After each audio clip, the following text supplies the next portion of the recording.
আদম আলাইহিস সালামের দুই সন্তান কোরবানি করেছে সামান্য বিবাহকে কেন্দ্র করে। একটার নাম আকলিমা আর একটার নাম লিওয়াজা। আকলিমা সুন্দর, লিওয়াজা একটু অসুন্দর। তাফসীর ইবনে কাসির এভাবে আসছে, হাবিল কাবিল বলছে আমার সাথে আকলিমা আসছে, ওকে আমি বিবাহ করব। হাবিল বলছে না ভাই, আল্লাহর বিধান মানো, ইন্নামা ইয়াতাকাব্বালুল্লাহু মিনাল মুত্তাকিন। কেন না আল্লাহ তাআলা তাদের কোরবানি কবুল করে যে আল্লাহকে ভালোবাসে, আল্লাহকে ভয় করে। আদম আলাইহিস সালাম ফতোয়া দিলেন, তোমরা যদি আল্লাহর এই বিধান না মানো, যাও কোরবানি করে ওই সাফা পাহাড়ে রেখে আসো। যার কোরবানি আসমান থেকে আগুন এসে খেয়ে দিয়ে যাবে, বুঝতে হবে তার কোরবানি কবুল হয়েছে। যারটা আগুন খাবে না, তার কোরবানি কবুল হয় নাই। আল্লাহ কোরবানি কবুল করে মাত্র তাদের যাদের ভিতরে তাকওয়া আছে, যাদের ভিতরে আল্লাহর ভয় আছে।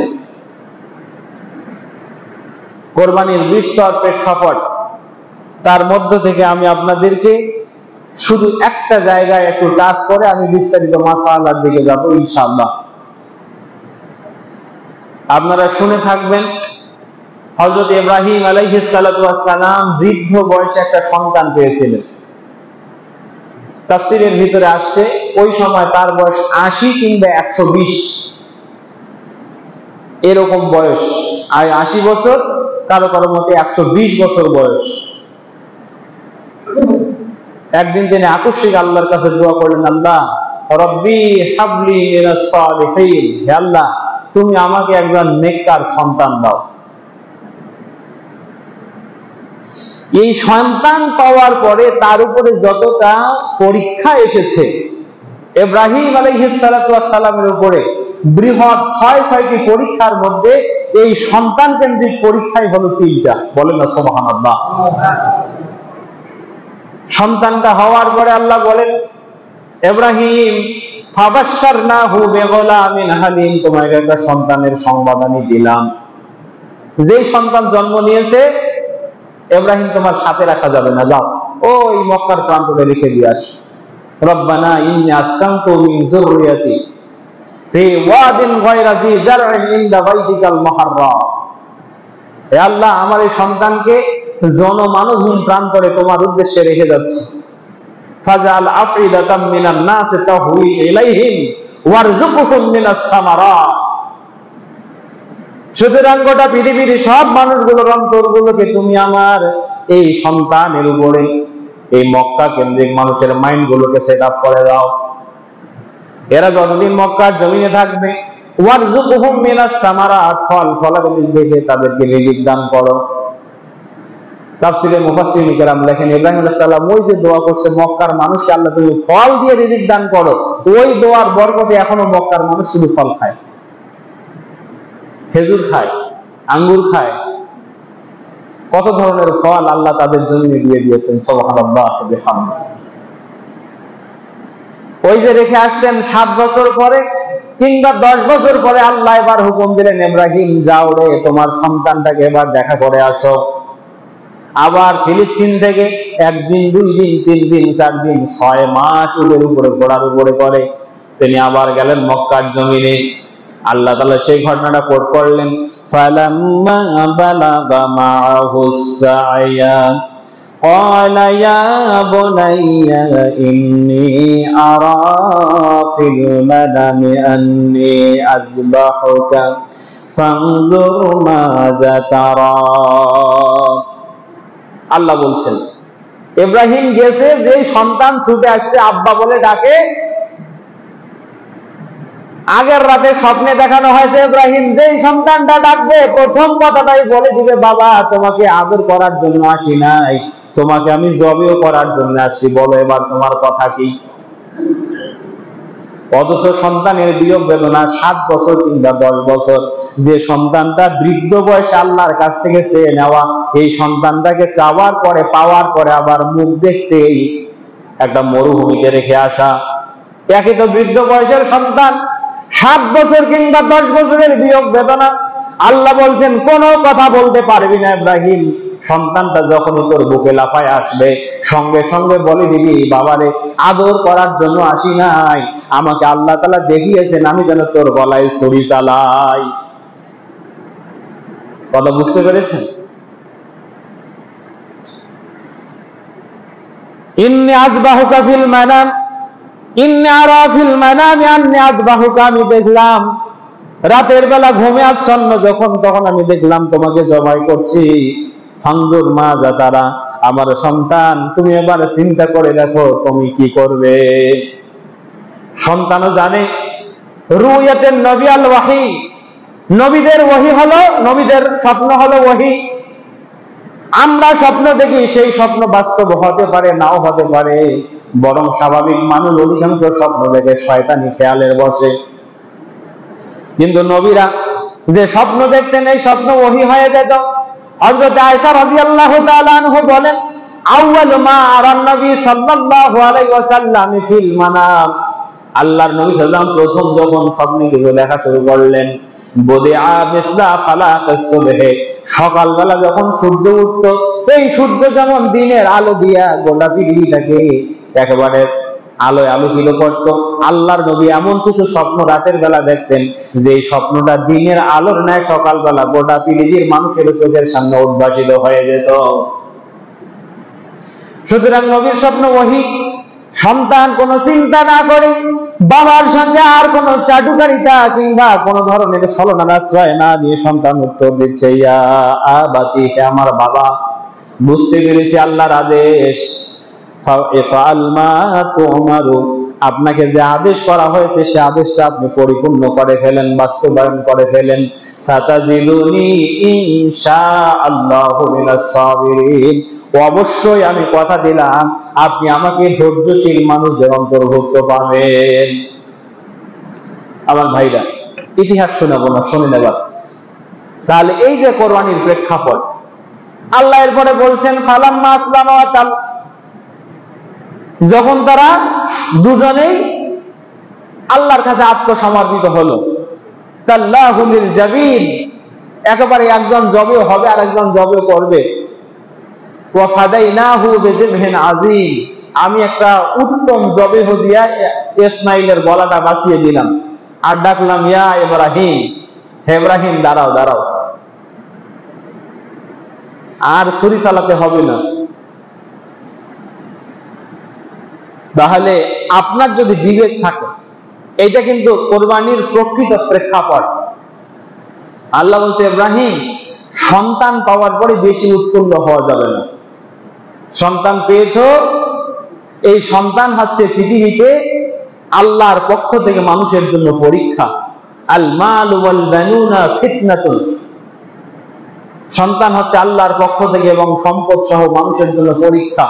সন্তান এবং সম্পদ দুটা দিয়েই আল্লাহ মানুষকে পরীক্ষা করে, এবং সর্বোত্তম রিজিক হলো সুসন্তান। ইব্রাহিম আলাইহিস সালাম নিজের সন্তানকে কোরবানি করছেন, একেবারে জবেহের জন্য শুইয়ে দিয়েছেন ছুরি হাতে। তাফসীরে অনেক কথা আসছে, চোখ বেঁধেছেন। আবার সন্তান বাবাকে বলছে, বাবা তুমি চোখটা বেঁধে নাও, আমার গলা যখন কাটা যাবে তখন আপনি সইতে পারবেন না। এটা কিছুই না, আল্লাহ আদেশ করেছেন আর ইব্রাহিম ছুরি চালাচ্ছেন। তো এখান থেকে যে শিক্ষাটা সাবিত হয়, তিনি প্রথমত নিজের মনের যে খায়সাত, আল্লাহর হুকুম মানতে হবে, দেরিতে মানলেও চলবে কিংবা না মানলেও হবে, এরকম যে টাল মাটাল টাল বাহানা, এটাকে আগে কোরবানি দিয়েছেন। আপনি আমি তো পশু কোরবানি করি, এখানে আবার অনেক কথা থাকে। কোরবানি না করলে কি হয়, মানুষ কি বলে, আমার তো অনেক টাকা আছে। আবার ধর্মের অন্যান্য বিধান না মানলেও কেউ কেউ টাকার বড়াইয়ের কারণে কোরবানি করার জন্য একেবারে রেডি। কিন্তু যে কথাটা এখান থেকে প্রতিভাত হলো, আল্লাহ তাআলা ইব্রাহিম আলাইহিস সালামকে পশু কোরবানি করতে বলেন নাই, বলছে তোমার সন্তানকে জবাই করো। তো তিনি তো বলতে পারতেন, আল্লাহ তুমি আমাকে 120 বছর বয়সে একটা সন্তান দিছো, এটা তোমার কেমন বিচার, সেইটার গলাতে আমি আবার আজকে ছুরি চালাবো? হ্যাঁ, নবী যদি আল্লাহকে এভাবে কথা বলতেন তাহলে আল্লাহ হয়তো পরিবর্তন অন্য কিছু দিতেন। আপনার আমার কথা তো নয়, নবীর কথা। নবীর আল্লাহর কাছে যা চাইতেন আল্লাহ তাআলা দিয়ে দিতেন। তাও যেন তেন নবী নয়, উলুল আজমি মিনাল আম্বিয়া, তিনি নবীদের সর্বোচ্চ মাকামের একজন নবী, অত্যন্ত মর্যাদাপূর্ণ নবী, যাকে আল্লাহ খলিল বলেছেন। তো তিনি সেদিন এই কথাগুলো বলেন না। তিনি শুধু একটাই চিন্তা করেছেন, যেটা আমার রবের আদেশ। আমার জীবন দেওয়ার মালিকও যিনি, সন্তান দেওয়ার মালিকও তিনি। সেই রব আমাকে আদেশ করেছেন, সুতরাং সন্তানের প্রতি মায়া করা যাবে না। এরপর না কোরবানি। এখান থেকে আরেকটি কথা, আপনি যে কোরবানিটা করবেন, এটা কিন্তু ওই সন্তানের পরিবর্তন। আল্লাহ তাআলা সন্তানটাকে শুইয়ে দিয়েছিলেন তরবারির নিচে, সোরার নিচে, কিন্তু নিজে আল্লাহ রহম করে সন্তানটার গলা বাঁচিয়ে দিয়ে আর একটা পশু, দুম্বা কিংবা ভেড়া এ জাতীয়, অথবা ছাগল এই জাতীয় একটা পশু দিয়ে হযরত ঈসা আলাইহিস সালামকে বাঁচিয়ে দিয়েছেন। তাহলে আমাদের লক্ষ্য সন্তানকে কোরবানি করা। তারও আগে মূল লক্ষ্য হলো আমাদের মনের কলিজাটাকে, আমাদের হৃদয়টাকে স্বচ্ছ করা, সুন্দর করা। আল্লাহ তাআলা ঠিক যেভাবে আমাদেরকে ডেকেছেন ওই ডাকে ওইভাবেই সাড়া দেওয়া।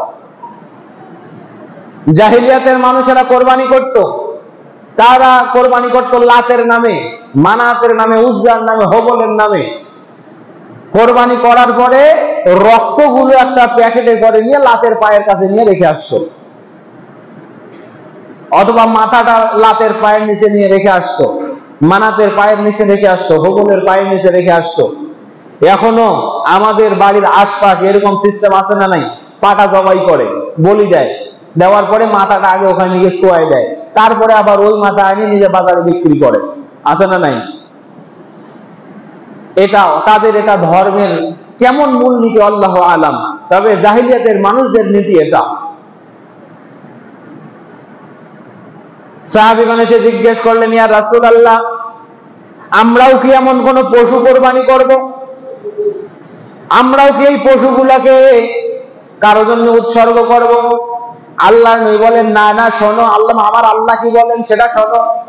তাফসীর ইবনে কাসিরের ভিতরে আসছে, আল্লাহ তখন নাযিল করে দিলেন, লা ইয়ানালাল্লাহু লুহুমুহা ওয়ালা দিমাউহা ওয়ালাকিন ইয়ানালুহুত তাকওয়া মিনকুম। হে বান্দারা, যে পশুটাকে তোমরা কোরবানি করবা, এই পশুর রক্ত আমি চাই না, এটার মাংস আমি চাই না, বরং আমি যেটা চাই সেটা হলো তোমাদের স্বচ্ছ কলিজা, স্বচ্ছ অন্তর। তোমরা আমাকে কতটুকু মহব্বত করো, কতটুকু ভালোবাসো, কতটুকু ভয় করো, আমার ডাকে কতটুকু সাড়া দাও, সেটা আমি দেখতে চাই। জেনে রাখো, তুমি যেই মুহূর্তে কোরবানিটার গলায় ছুরি চালিয়ে দেবে, তখন তোমার একটাই মানসিকতা হবে, কুল ইন্না সালাতি, আমার নামাজ, ওয়া নুসুকি, আমার কোরবানি, ওয়া মাহইয়ায়া, আমার জীবন, ওয়া মামাতি, আমার মৃত্যু, লিল্লাহি রাব্বিল আলামিন, কেবলমাত্র এই বিশ্ব নিয়মটা আল্লাহ রাব্বুল আলামিনের জন্য। আমার নামাজ, আমার জীবন, আমার কোরবানি, ইয়া ইলাহি কবুল করো আমার জিন্দেগি। এটা কবির কত সুন্দর কথা। হে আল্লাহ, তুমি আমার জীবন, আমার নামাজ, আমার কোরবানি সবটাই কবুল করো। এবার আছেন আল্লাহ রাব্বুল আলামিন কোরআনে দুই জায়গায় কোরবানির সাথে নামাজের সম্পর্ক জুড়ে দিয়েছে। কয় জায়গায়? সূরা কাউসারের ভিতরে আসছে, পড়েন সবাই, ইন্না আ'তাইনাকাল কাউসার ফাসাল্লি লিরাব্বিকা ওয়ানহার। ফাসাল্লি, আপনি সালাত আদায় করুন, লিরাব্বিক, আপনার রবের জন্য, ওয়ানহার, এবং কোরবানি করেন। মুফাসসিরিনে কেরাম বলছেন, আপনি ঈদুল আযহা, আযহার নামাজে 2 রাকাত সালাত আদায় করেন, এরপরে কোরবানি করেন। আবার কেউ কেউ বলছেন এখানে সালাত মানে 5 ওয়াক্ত নামাজ। কোন ব্যক্তি যদি কোরবানি করতে যায়, তাকে আগে সালাতের পাবন্দ হতে হবে। অনেক মুফাসসির মুহাদ্দিসিনে কেরাম বলেছেন, যার সালাত নাই তার কোরবানিও, যার সালাত নাই তার সিয়াম নাই, যার সালাত নাই তার ঈমান নাই, যার সালাত নাই সে বেঈমান। যে বেঈমানের কোরবানি কেমনে হয়, সিয়াম কেমনে হয়, যাকাত কেমনে হয়, হজ কেমনে হয়, অন্যান্য যত ছোট বড় ইবাদত আছে, যদি কোনো ব্যক্তি সালাত আদায় না করে, অনেক মুহাদ্দিস এবং মুফাসসির বলেছেন সালাত আদায় না করার কারণে ওই মানুষগুলোর একটা ইবাদত আল্লাহর কাছে কবুল হয় না। আবার সূরা আনআমের 162 নম্বর আয়াতে আল্লাহ তাআলা বলছেন, হে নবী আপনি বলেন, ইন্না সালাতি, আমার নামাজ, ওয়া নুসুকি, আমার কুরবানি, লিল্লাহি রাব্বিল আলামিন, সবগুলো হবে আল্লাহর উদ্দেশ্যে, আল্লাহ তোমার উদ্দেশ্যে তুমি কবুল করে নাও। তার মানে দুটো আয়াত সাক্ষী দিচ্ছে কোরবানির সাথে নামাজের একটা সম্পর্ক আছে। আগে নামাজ, তারপরে কোরবানি। আগে আল্লাহ সালাতের কথা বলছেন, তারপরে কোরবানির কথা বলছেন। আগে কোরবানি, তারপরে সালাত, এরকম কোন পরিভাষা আল্লাহ ব্যবহার করেন নাই। করছে? এখন যদি বলি এই যতগুলো লোক আসছেন এখনো তো পুরো জামাত আইসে নেই, তাদের কথা বাদ দিলাম, ওরা তো আইসে মুনাফিকি চালচলন নিয়ে। কথা অতিরিক্ত হবে না ভাই?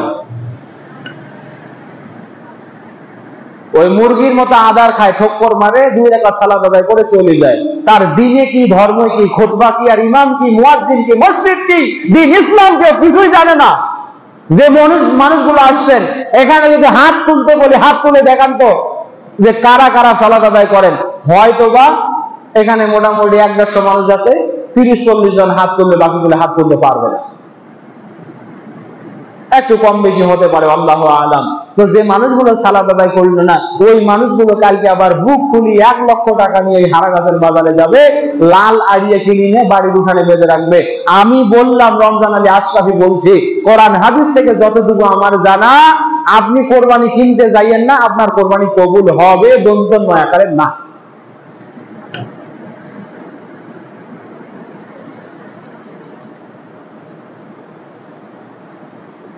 আরে ভাই, কোরবানি এইটা ওয়াজিব নাকি সুন্নত, এই ব্যাপারে ইখতিলাফ আছে। কিন্তু নামাজ ফরজ নাকি সুন্নত নাকি মুস্তাহাব, এই ব্যাপারে কোনো ইখতিলাফ আছে? বলেন তো, নামাজ কি? ফরজ। শুধু ফরজ না, ফরজে আইন। 10 বছর বয়স হইলেই, ছেলে হোক মেয়ে হোক, সালাত আদায় করতেই হবে।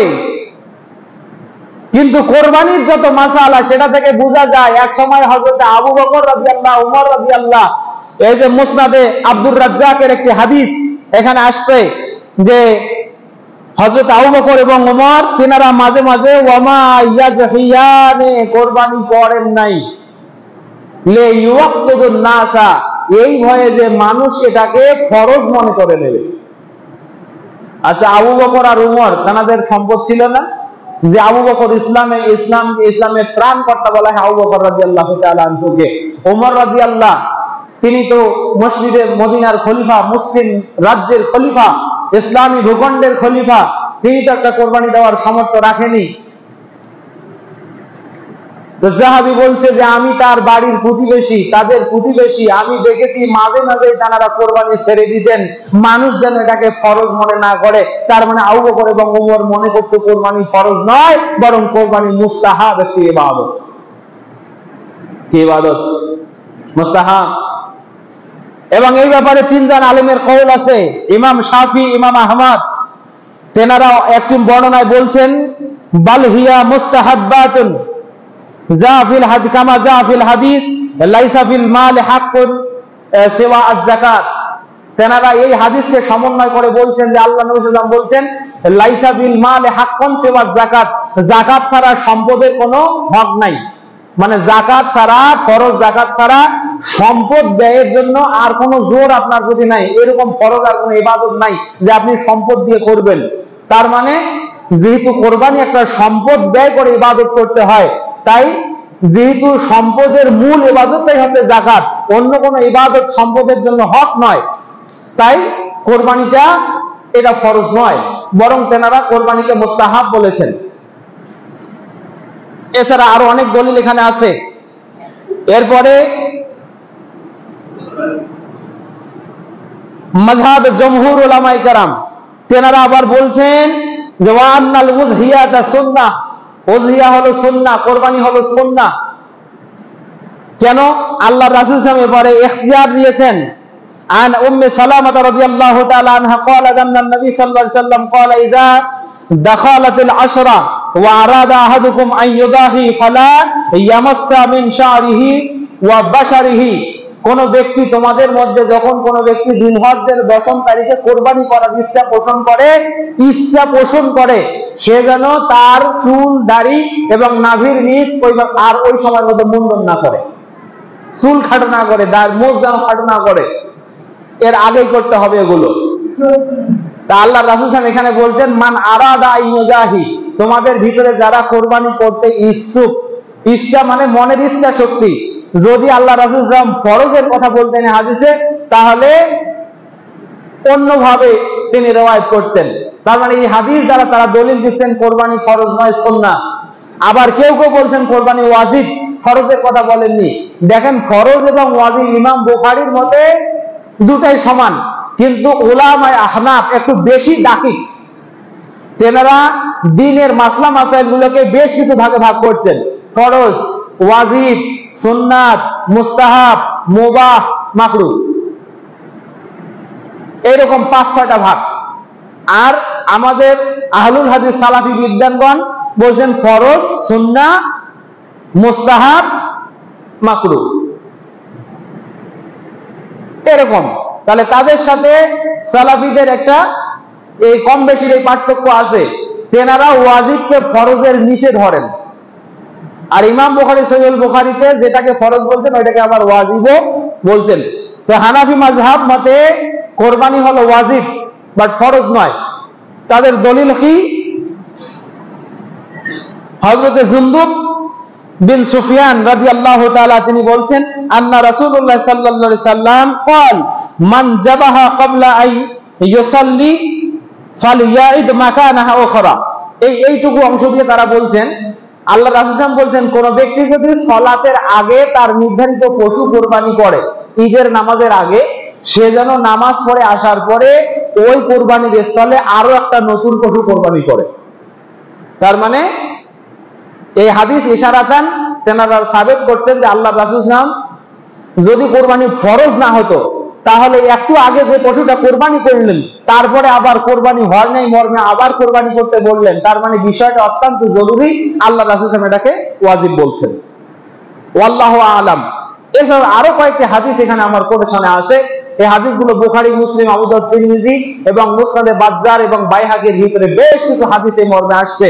দুটি মত আছে, কেউ বলেছেন সুন্নাহ, কেউ বলেছেন ওয়াজিব। আর ইমাম মালিক এবং আহমদ, ইমাম শাফি এবং ইমাম আহমদ অপর একটি কওলে বলছেন কোরবানি ওয়াজিব নয়, সুন্নাত নয়, এটা উম্মতের জন্য মুস্তাহাব একটি আমল। আচ্ছা ভাই, যেখানে ইখতিলাফ আছে, আমরা ধরলাম ওয়াজিব, বাট হানাফি মাযহাব মতে ফরজ নয়, ধরলাম সুন্নাহ। তো সুন্নাহ কি মাঝে মাঝে ছেড়ে দিলে পাপ হয়? একাধারে যদি কেউ সুন্নাহকে অবজ্ঞা করে তাহলে একটা পাপ হতে পারে, হয়। সুন্নাহকে অবজ্ঞা করলে পাপ হয়। কিন্তু কোন ব্যক্তি কখনো একটি সুন্নাত আদায় করছে আর কখনো করেন নাই, তাহলে ব্যক্তিটির পাপ হবে না, বরং সুন্নাতটা আদায় করলে যে সওয়াব হতো এই সওয়াব থেকে বঞ্চিত হবে। আমি আপনাকে বুঝাতে চাই যে কোরবানি ওয়াজিব অথবা সুন্নাহ অথবা মুস্তাহাব, সর্বোচ্চ ওয়াজিব সর্বনিম্ন মুস্তাহাব, এর মাঝামাঝিও যদি ধরেন আপনি, ইজমালি এটা সুন্নাহ। তবে হাদিসের রওয়ায়াত গুলো দেখে যতটুকু বোঝা যায় এটা হলো সুন্নাত একটি আমল। এই সুন্নাত পালন করার জন্য আপনি কতটা উদ্গ্রীব, কিন্তু ফরজ পালন করার জন্য আপনার কোনো মনের আকাঙ্ক্ষা নাই। বুঝতে হবে আপনার ঈমানটা এখনো শুদ্ধ। ফরজটা কি? সালাত। ফরজটা কি? সালাত। তাহলে এবার আসেন খাতেমা দেই, পরিসমাপ্তি দেই। সালাত আছে যার, কোরবানি হবে তার। বলেন, সালাত আছে যার, কোরবানি হবে তার। সালাত নাই যার, 1 কোটি টাকা কোরবানি করলো কোরবানি হবে না। এই মাসালা বাইরে নিয়ে গেলে অনেক আলেম বলবে, হ্যাঁ কোরবানি একটা ইবাদত, সালাত আর একটা ইবাদত। তো কোরবানি করলে একজন ব্যক্তি টাকা খরচ করে করলো, কিছু সওয়াব তো পাইতেই পারে। তো তুমি লিখে দাও যে ও সওয়াব পাইবেই,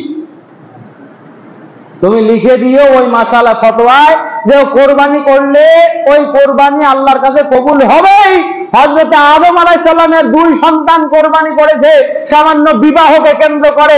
একটার নাম আকলিমা আর একটার নাম লিওয়াজা।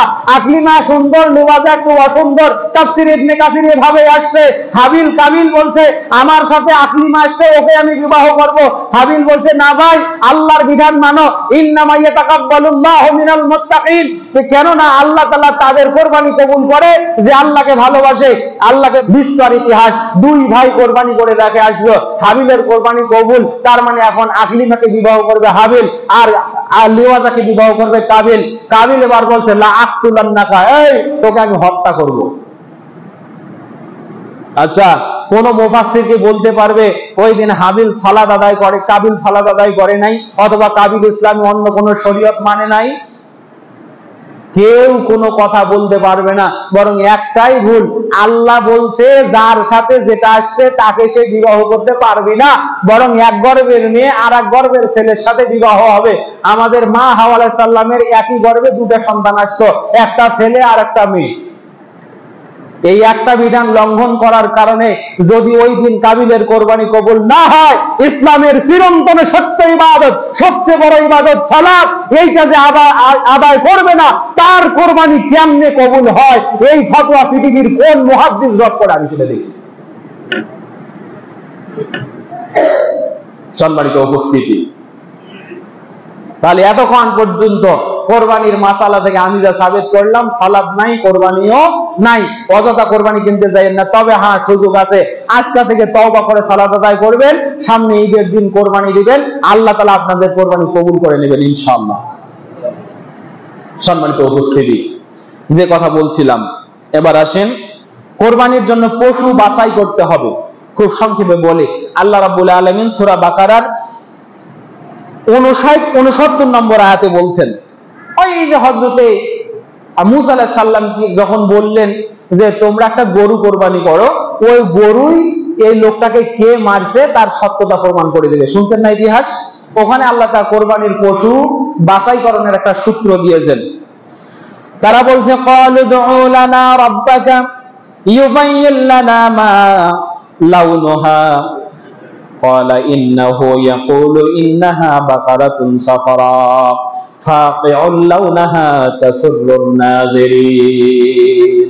তারা বলল, মুসা তুমি আল্লাহকে বলো যে আমরা যে গরুটা কোরবানি করব সেটা কেমন হবে, এটার রং কেমন হবে। তা আল্লাহ বলছেন ইন্নাহু ইয়াকুলু ইন্নাহা বাকারাতুন সাফরা, এটা হবে একটা হলুদ, গাঢ় হলুদ রঙের গরু। তাসুররুন না ফাকিউল লাউনাহা, উজ্জ্বল চকচকে ধবধবে, মানে রংটা যেন দূর থেকে দেখা যায়। তাসুররুন নাজিরিন, যেন মানুষের হৃদয় গ্রাহী হয়। সুবহানাল্লাহ বলেন না? এটা হলো কোরবানির পশু বাছাইয়ের প্রথম সূত্র। আপনি ছোট কিনেন অথবা বড় কিনেন, একটু এমন দেখে কিনবেন, ছোট হোক কিন্তু মানুষ যেন দেখে বলে এটার গোশত শরীরে কম, কিন্তু ছোট হলেও দেখতে ভালো। কথা বুঝতে পেরেছেন? এই আয়াত থেকে বিশ্লেষণ করে আল্লাহর নবী সাল্লাল্লাহু আলাইহি ওয়াসাল্লাম 4 ধরনের পশু কোরবানি করতে নিষেধ করছেন। কয় ধরনের? 4 ধরনের। হাদিস খানা সহিহ বুখারীর ভিতরে আসছে, আল্লাহর রাসূল সাল্লাল্লাহু আলাইহি ওয়াসাল্লাম বলছেন আল আরদা আল বাইয়িনু জালউহা, এমন খোরাবে পশু যেটা কোরবানির জায়গা পর্যন্ত যাইতে পারে না। তারপরে আল আওরা আল বাইয়িনা আওরাহা, এমন কানা যার অন্ধত্ব স্পষ্ট, তাহলে খোরা কানা। এরপরে ওয়াল মারিস আল বাইয়িনা মারদুহা, এমন রুগ্ন প্রাণী যে দেখেই বোঝা যাচ্ছে এটা শরীরে রোগ আছে। আর একটা হলো এমন রোগা যে এই রোগে ভুগতে ভুগতে কোরবানিটার হাড়ের মজ্জা পর্যন্ত শুকিয়ে গেছে। এক কথায় সার্বিক সাবস্টান্স হলো কোন রুগ্ন প্রাণী কোরবানির জন্য উপযুক্ত বলে বিবেচিত হবে। এর মধ্যে কানা সেটাও রুগ্ন, খোরা সেটাও রুগ্ন, একেবারে শুকনা হাড্ডি সার সেটাও রুগ্ন। এই সমস্ত প্রাণী থেকে দূরে থাকতে হবে। আর আল্লাহর রাসূল সাল্লাল্লাহু আলাইহি ওয়াসাল্লাম হযরত আনাস রাদিয়াল্লাহু আনহু বর্ণিত হাদিস, জাবাহা কাবশাইনি আমলাহাইনি, আল্লাহর রাসূল সাল্লাল্লাহু আলাইহি ওয়াসাল্লাম দুটি শিংওয়ালা ধূসর বর্ণের কি বলে ছাগল কোরবানি করেছেন, যেটা কালোতে খায়, কালোতে হাঁটে, এবং দেখতে কালো, মানে এমন কালো ধূসর বর্ণের যে মনে হচ্ছে যে জায়গায় থাকে ওটা অন্ধকার, সেজন্য কালোতে খায়। আবার দেখতে এমন কালো যে আসলে সে অন্ধকারেই বসবাস করে, এইরকম উজ্জ্বল কালো। এটা হলো আল্লাহ রাসূল সাল্লাল্লাহু আলাইহি ওয়াসাল্লামের কোরবানির একটা সিস্টেম এসেছে। এবং আল্লাহ রাসূল সাল্লাল্লাহু আলাইহি ওয়াসাল্লাম একটা ছাগলকে একটা পরিবারের জন্য যথেষ্ট মনে করেছেন। সুবহানাল্লাহ। একটা ছাগল হলে একটা পরিবারের জন্য যথেষ্ট হবে, মানে এক কর্তা তার অধীনস্থ যারা, তাদের জন্য একটা ছাগলই অথবা একটা দুম্বা অথবা একটা ভেড়া যথেষ্ট। গরু হলে আফজাল, মহিষ হলে আফজাল, উট হলে আফজাল, তবে অ্যাটলিস্ট একটা ছাগল সেটা হলে যথেষ্ট। যেহেতু সময় কম, আমি খুব সংক্ষেপে মাসালাগুলো বলি। এবং কোরবানি করার ক্ষেত্রে নিজেকে অযুব মনে করে নেবেন কি নেবেন না, আমার উপরের ফতোয়া থেকে আপনারা বুঝতে পেরেছেন। আপনার যেমন ইচ্ছা সে করেন, কিন্তু দেখেন একেবারে অক্ষম হয়ে গেছেন, আপনি কোরবানি করতে পারছেন না, কিন্তু এই বছরে আপনার বাড়িতে একটা 6 মাসের ছাগল আছে। এরকম পরিস্থিতি আল্লাহর নবীর যুগে হয়েছে। এক সাহাবী এসে বলছেন, ইয়া রাসূলুল্লাহ, ঈদের আগেই কোরবানি করে ফেলছি। তো তুমি বাড়িতে যাও, বাড়িতে গিয়ে একটা ছাগল 6 মাসের আছে সেটা কোরবানি করো, শুধুমাত্র এটা তোমার জন্য, এবারে অন্য কারোর জন্য এই রুখসত নাই। তার মানে আল উযরাতু তাবিউল মাহযুরা, ইসলামে অক্ষমতা হলো আপনাকে বাধ্য করবে না। তা আপনি অ্যাটলিস্ট কোরবানি করতেই যদি চান, কিন্তু বড় সক্ষমতা নাই, যে সক্ষমতা আছে এর ভিতরে থেকেই সেটা মোটামুটি হলেও চলবে, আপনি এরকম কোরবানি করবেন। তবে অবশ্যই স্পষ্ট কানা খোড়া রূপ না, এগুলা থেকে দূরে থাকার চেষ্টা করবেন। আল্লাহ তাআলা আপনাদেরকে সে তৌফিক দান করুক। এবার আসেন, আমাদের সমাজে কোরবানির নিয়ম এখানে আছে, আপনারা এসব জানেন। কোরবানি দ্রুত করতে হবে, এবং যে সূরাটা দিয়ে কোরবানি করবেন এই ব্যাপারে মুসনাদ হাকিম সহ বুখারী এবং মুসলিমে বেশ কিছু হাদিস আছে। আল্লাহ রাসূল সাল্লাল্লাহু আলাইহি ওয়াসাল্লাম সাহাবীদেরকে আদেশ করছেন যে আইন আন নাহুদ্দা শারফা, আমরা যেন আমাদের ছুরিটাকে ধার দেই, ওয়া আন তাওয়ারা আনিল বাহাইন, এবং পশু থেকে এটাকে যেন আমরা লুকিয়ে রাখি। একটা পশু কিন্তু ওই দিন জানে সে আজকে কোরবানি হবে, জানে জন্যে আপনার ছুরির সামনে সে গলা পেতে দেয়। না হলে যে 5 লাখ টাকার গরু আর আপনি ধরেন মাত্র 4 জন, আপনাকে উল্টে ফেলে দিয়ে যাওয়ার কথা না। ওই দিন আল্লাহ তাআলা ওই কোরবানির উপরে রহম করে। আর হাজীদের মাধ্যমে শুনেছি, ওই দিন কোরবানির দিনে উটের গলাগুলোকে একটু এক জায়গায় কেটে দেওয়া হয়, রক্ত পড়তে থাকে। ছাগল দুম্বা যেটা কোরবানির জন্য নির্দিষ্ট, এটার গলায় মালা পরিয়ে দেওয়া হয়। এরপর একটার পর একটা ছেড়ে দেওয়া আছে, ওই মিনায় গিয়ে তারা পৌঁছবে, অটোমেটিক্যালি তারা হেঁটে হেঁটে মিনার দিকে যাচ্ছে। সুবহানাল্লাহ বললেন না? তাহলে এই পশুদের মনের ভিতরে ইলহাম করেন আল্লাহ যে তোমাদেরকে কোরবানির জন্য কবুল করা হয়েছে। সুবহানাল্লাহ। আমার মনে হয় এটা ওই পশুদের জন্য একটা ভাগ্যেরও ব্যাপার। তার কারণ একই, কি বলেন আপনারা, বাঁশের যে একটা থোপ, এটাকে কি বলেন, মানে একই একটা জানলার বাঁশ, কোন বাঁশ হয় মসজিদের খুঁটি, আবার কোন বাঁশ হয় লেট্রিনের খুঁটি। কথা বুঝতে পারেননি?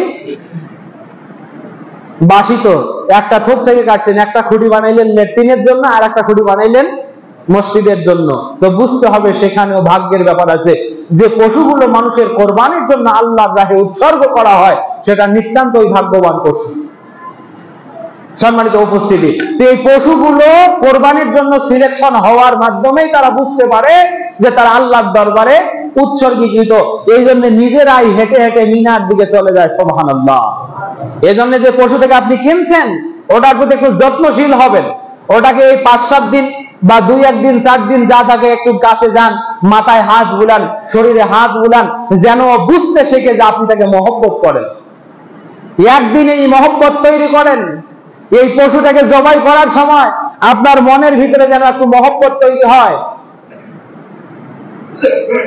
ওর কাছে একটু ভুসি নিয়ে যান, পাতা নিয়ে যান, ওকে বুঝাতে চেষ্টা করেন যে আমি তোমাকে ভালোবাসি। সম্মানিত উপস্থিতি, এগুলো খুবই কমন ব্যাপার। এবং অবশ্যই কোরবানি পশু আল্লাহ রাসূল সাল্লাল্লাহু আলাইহি ওয়াসাল্লাম জবাই করছেন, ডান হাতে জবাই করতেন, এবং এই ডান পাটা কোরবানির ঘাড়ের উপরে তুলে দিতেন। এটা যদি আপনারা পারেন করবেন, না পারলে সমস্যা নেই, তবে এই কাজগুলো করা সুন্নাহ। আর এক হাদিসে আসছে আল্লাহ রাসূল সাল্লাল্লাহু আলাইহি ওয়াসাল্লাম উন্মুক্ত মাঠে, যে মাসে ঈদের সালাত আদায় করতেন ওই মাঠেই কোরবানি করতেন। এটাও সুন্নত হিসাবে আসছে। আমরা তো এই সুন্নত গুলো ভুলে গেছি। এখন নিজ নিজ বাড়িতে কোরবানি করি, উদ্দেশ্য থাকে গোশত যেন কেউ না দেখে, এরকম উদ্দেশ্য যেন না থাকে। আপনি করেন, বাড়িতে করেন অথবা মাঠে করেন, আল্লাহু আলাম। আল্লাহ আপনার মনের আকুল চাওয়া পূর্ণ করুক, আল্লাহুম্মা আমিন। এরপরে আমি বলি 7 ভাগা কোরবানির ব্যাপারে আমি বেশ কয়েকটি হাদিস এখানে নিয়ে আসছি। এই হাদিসগুলো সবচেয়ে বেশি বর্ণনা করছেন হযরত জাবের রাদিয়াল্লাহু তাআলা আনহু। সহিহ মুসলিমে একটা কমন আম হাদিস আসছে এভাবে, আন জাবের রাদিয়াল্লাহু তাআলা আনহু আন্না নবী সাল্লাল্লাহু আলাইহি ওয়াসাল্লাম ক্বালা আল বাকারাতু আন সাবআ ওয়াল জাজুর আন সাবআ, যে গরুতে আল্লাহ রাসূল সাল্লাল্লাহু আলাইহি ওয়াসাল্লাম 7 ভাগা কোরবানি দিতে বলছেন, আবার উটেও 7 ভাগা কোরবানি দিতে বলছেন। আবার এই জাবের রাদিয়াল্লাহু তাআলা আনহু বলছেন যে আমরা নাহানু মা রাসূলিল্লাহ সাল্লাল্লাহু আলাইহি ওয়াসাল্লাম ফি আমিল হুদাইবিয়া, আমরা হুদাইবিয়ার সময় রাসূল সাল্লাল্লাহু আলাইহি ওয়াসাল্লামের সাথে ছিলাম। আমরা সেখানে দেখেছি আল্লাহর রাসূল সাল্লাল্লাহু আলাইহি ওয়াসাল্লাম বলছেন যে তোমরা গরুতে 7 জনে কোরবানি করো আর উটে 10 জনে কোরবানি করো, ওয়া নাস্তারাকনা ফিহা, এবং আমরা এইভাবে 7 এবং 10 এ কোরবানি করছি। এছাড়াও এই হাদিসগুলোর যে প্রেক্ষাপট, এরপরে আরেকটি হযরত আব্বাস ইবনে আব্বাস রাদিয়াল্লাহু তাআলা তিনি বলছেন কুননা মা রাসূলুল্লাহ সাল্লাল্লাহু আলাইহি ওয়াসাল্লাম ফি সাফারেন, আমরা আল্লাহর রাসূল সাল্লাল্লাহু আলাইহি ওয়াসাল্লামের সাথে সফরে ছিলাম। একটা হলো হুদাইবিয়ার ময়দান, মদিনা থেকে প্রায় 80 মাইল দূর। কয় মাইল? 80 মাইল দূর, মক্কা মদিনার মাঝামাঝি এই হুদাইবিয়ার প্রান্তর, যেখানে বাইতুর বায়াতুর রিদওয়ান হয়েছে। আল্লাহ তাআলা সূরা ফাতহের ভিতরে হুদাইবিয়ার বিস্তর কথা নিয়ে আসছেন, ওটাও সফর। ইবনে আব্বাস হযরত আব্দুল্লাহ বিন আব্বাস রাদিয়াল্লাহু তাআলা আনহু বলছেন যে আমরা রাসূল সাল্লাল্লাহু আলাইহি ওয়াসাল্লামের সাথে সফরে ছিলাম। ফা হাদারাল আযহা, সেই সময় ঈদুল আযহা যখন আসলো, ফাস্তারাকনা ফিল বাকারাতে 7 ওয়া ফিল বাঈর 10, আমরা গরুতে 7 ভাগে এবং উটে 10 ভাগে কোরবানি করছি। এই হাদিস তিরমিজির 1501 নম্বরে আসছে। সম্মানিত ভাইরা, এই হাদিসগুলো দেখে আমরা যতটুকু দেখেছি, শুধু আমি না, সব মুহাদ্দিস একমত হবে, একটা হাদিস মাত্র আম হাদিস, যে হাদিসে বলা আছে গরুতে 7 এবং উটে 7, বাকি সবগুলো হাদিসে 7 হোক অথবা 10 হোক, সবগুলো হাদিসের সামন প্রেক্ষাপট আমরা সফরে ছিলাম, আমরা হজে ছিলাম, আমরা হুদাইবিয়াতে ছিলাম। প্রতিটা হাদিসের মূল প্রেক্ষাপট হলো আমরা মুকিম অবস্থায় ছিলাম না, আমরা সফরের হালতে ছিলাম। সুবহানাল্লাহ বলেন না?